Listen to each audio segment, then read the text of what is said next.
Hola amigos, ¿qué tal? Bienvenidos a esta presentación de la práctica número 9 de nuestro Laboratorio de Química Orgánica, Química 122, titulada Caracterización de aldehídos y cetonas. Inmediatamente comenzamos.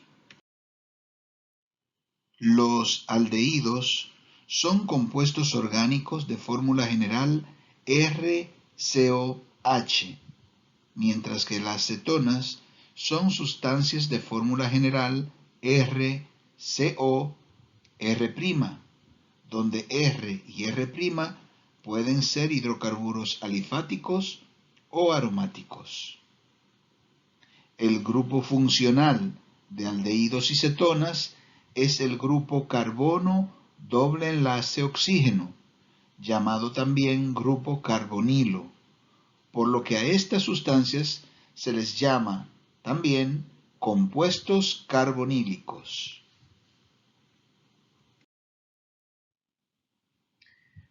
Algunos aldehídos son sumamente importantes para la industria y el comercio en el mundo de hoy. Por ejemplo, una solución al 37% de formaldehído, conocida popularmente como formol, se utiliza para el curtido de pieles y la preservación de cadáveres. El benzaldehído, por su parte, es un aditivo con sabor a almendras.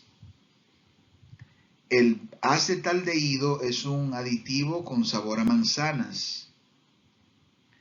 El cinamaldehído es un aditivo con sabor y olor a canela. El heptanal es un aditivo con olor a hierba verde. El octanal es un aditivo con aroma u olor a naranjas.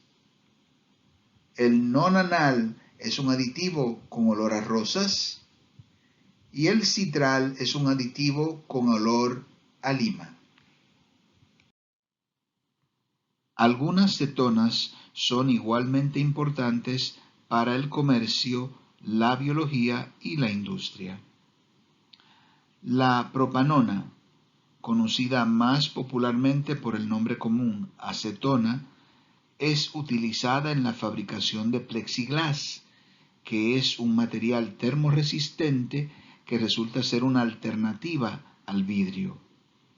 La acetona también se utiliza como disolvente de esmaltes, lacas y resinas.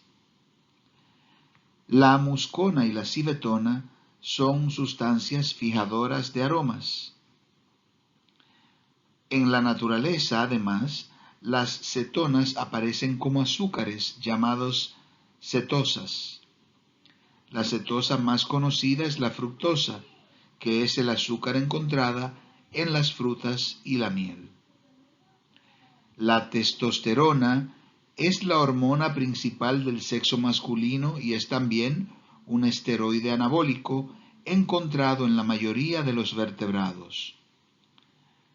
La progesterona es un esteroide endógeno y una hormona sexual involucrada en el ciclo menstrual, el embarazo y la embriogénesis. La cortisona es un esteroide utilizado para combatir algunas dolencias y afecciones tales como inflamaciones, acné, alergias y algunos tipos de reacciones cutáneas como el asma, el cáncer y la leucemia. Antes de adentrarnos más en el estudio de los aldehídos y las cetonas, existen algunas definiciones importantes que debemos repasar. Un nucleófilo es una especie que reacciona cediendo un par de electrones libres a otra especie denominada el electrófilo, combinándose o enlazándose covalentemente con ella. Una adición nucleofílica o nucleófila es una reacción de adición donde en un compuesto químico un enlace pi es eliminado mediante la adición de un nucleófilo, creándose dos nuevos enlaces covalentes, uno en cada extremo de lo que era el enlace triple. La reacción característica de aldehídos y cetonas es la adición nucleofílica. Los aldehídos son más reactivos que las cetonas en este tipo de reacciones. La primera prueba que veremos es una prueba de identificación del grupo carbonilo y la realizaremos con la 2,4-dinitrofenilhidracina. Los aldehídos y cetonas reaccionan con derivados del amoníaco, como la 2,4-dinitrofenilhidracina, mediante adiciones nucleofílicas. Estas reacciones se emplean generalmente para la identificación de los compuestos carbonílicos, es decir, tanto aldehídos como cetonas. En el ejemplo, el acetaldehído reacciona con la 2,4-dinitrofenilhidracina para obtener a partir de ella la 2,4-dinitrofenilhidrazona del acetaldehído correspondiente. Algunos datos importantes a tener en cuenta con relación al reactivo 2,4-dinitrofenilhidracina son los siguientes. En primer lugar, el color del reactivo es naranja. En segundo lugar, este reactivo identifica la presencia del grupo carbonilo, es decir, identifica tanto aldehídos como cetonas. En tercer lugar, tendríamos que la prueba positiva de este reactivo se verificará cuando se observe la formación de un precipitado amarillo, naranja o rojo. El tipo de reacción que se produce con el grupo carbonilo es una adición nucleofílica y por lo general debe agregarse un exceso del reactivo cuando se realiza a temperatura ambiente. En la imagen de la izquierda vemos lo que ha ocurrido al reaccionar 2,4-dinitrofenilhidracina con formaldehído. La prueba positiva de la reacción es la formación de un precipitado de color amarillo. En la imagen de la derecha vemos la 2,4-dinitrofenilhidracina reaccionando con una muestra de acetona. La prueba positiva también será la formación de un precipitado color naranja. En la imagen siguiente vemos el producto de la 2,4-dinitrofenilhidracina frente a la muestra problema de glucosa. En primer lugar, vemos que se forma un precipitado color amarillo. Por tanto, concluimos que la prueba ha sido positiva. Se concluye entonces que la glucosa contiene uno o más grupos carbonilos. Por tanto, la glucosa es un aldehído o una cetona. En la imagen siguiente vemos el producto de la 2,4-dinitrofenilhidracina frente a las tres muestras de formaldehído, de cetona alifática y de glucosa. Nuestra siguiente prueba consiste en agregar a muestras de los tres sustratos que hemos utilizado en la práctica hasta ahora nitrato de plata amoniacal, también conocido como el reactivo de Tollens. Algunas informaciones importantes a considerar con el reactivo de Tollens son las siguientes. En primer lugar, el reactivo es incoloro. En segundo lugar, el reactivo identifica solamente la presencia de aldehídos, ya sean estos alifáticos o aromáticos. En tercer lugar, La prueba positiva con el reactivo de Tollens ocurre cuando se observe la formación de un espejo de plata en las paredes del tubo de ensayo. El tipo de reacción característica del reactivo de Tollens es una oxidación-reducción o redox. Y por último, debemos recordar también que para utilizar adecuadamente el reactivo, se hace necesario agregar un exceso de él y además calentar moderadamente en baño María la mezcla. ¿Cómo se comporta el reactivo de Tollens frente a aldehídos y cetonas? En la imagen de la izquierda vemos que al agregar el reactivo de Tollens a un aldehído como el formaldehído, se observa la aparición de un espejo de plata. Por tanto, se concluye que la prueba es positiva.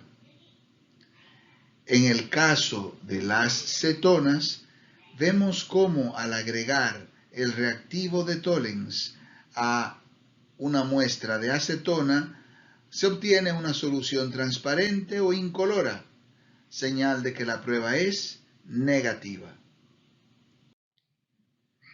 ¿Qué ocurrirá al agregar el reactivo de Tollens a una muestra de nuestra sustancia problema, es decir, glucosa? Bueno, pues al hacerlo, notamos que luego de calentar, se observa la aparición de un espejo de plata en las paredes del tubo. Por tanto, podemos concluir que la prueba ha sido positiva. Y si la prueba es positiva, podemos concluir que la glucosa es un aldehído. En la imagen vemos el resultado de la reacción del reactivo de Tollens frente a las tres muestras de sustancias consideradas. Vemos como en el caso del formaldehído y la glucosa, el producto ha sido positivo, es decir, la evidencia de reacción es positiva, mientras que con la cetona alifática la prueba es negativa. El tercer y último reactivo que utilizaremos en esta caracterización es un complejo de cobre denominado el reactivo de Fehling. Veamos ahora qué ocurre al hacer reaccionar este reactivo de Fehling con cada una de las tres sustancias consideradas. Algunas importantes consideraciones a tener en cuenta con el reactivo de Fehling son las siguientes. En primer lugar, este es un reactivo color azul añil. En segundo lugar, el reactivo de Fehling sirve para identificar la presencia de aldehídos alifáticos. En tercer lugar, la prueba positiva con el reactivo se observará con un cambio en el color de la muestra de azul añil a rojo ladrillo. En azúcares reductores se alcanza dicho color pasando por un arco iris de colores. En cuarto lugar, el tipo de reacción que se produce con este reactivo son reacciones de oxidación-reducción o redox. Y por último, debe agregarse el reactivo en exceso y realizar un calentamiento moderado con él, es decir, a baño María. Importante, prestemos particular atención a la siguiente definición. Los azúcares reductores son aquellos azúcares que poseen su grupo carbonilo, es decir, su grupo funcional intacto, y que a través del mismo pueden reaccionar como reductores, es decir, ceder electrones frente a otras moléculas que pueden actuar como oxidantes. Esta propiedad permite determinar la concentración de una disolución de azúcar midiendo la cantidad de agente oxidante que es reducido, como ocurre en la determinación del contenido de glucosa en muestras de sangre u orina para detectar la diabetes mellitus. Veamos ahora qué ocurre al agregar el reactivo de Fehling tanto a aldehídos como acetonas. En primer lugar, al agregar Fehling a una muestra de formaldehído, se observa un cambio de color del reactivo, por tanto podemos concluir que la prueba es positiva. En la imagen de la derecha vemos lo que obtenemos o lo que se obtiene al agregar el reactivo de Fehling a la acetona, a una muestra de acetona. Vemos que no hay cambios en la coloración del reactivo, por tanto podemos concluir que la prueba es negativa. Veamos ahora qué ocurre al agregarle a una muestra de la sustancia problema, es decir, de glucosa, un poco del reactivo de Fehling. Al hacerlo, vemos cómo se observa un cambio de color del reactivo, desde azul añil a rojo ladrillo, pasando por lo que denominamos un arco iris de colores. La prueba, por tanto, es positiva. De aquí podemos concluir que la glucosa es un aldehído y un azúcar reductor. En la imagen vemos el resultado de la adición del reactivo de Fehling a muestras de las tres sustancias, los tres sustratos de la práctica: el formaldehído, la acetona alifática y la glucosa. Vemos que tanto el formaldehído como la glucosa tuvieron una reacción positiva al reactivo, mientras que la acetona alifática mantuvo su color al agregarle dicho reactivo. Y con esa última imagen damos por terminada la explicación del día de hoy. A todos gracias por su atención y les esperamos en nuestra próxima presentación. Hasta entonces.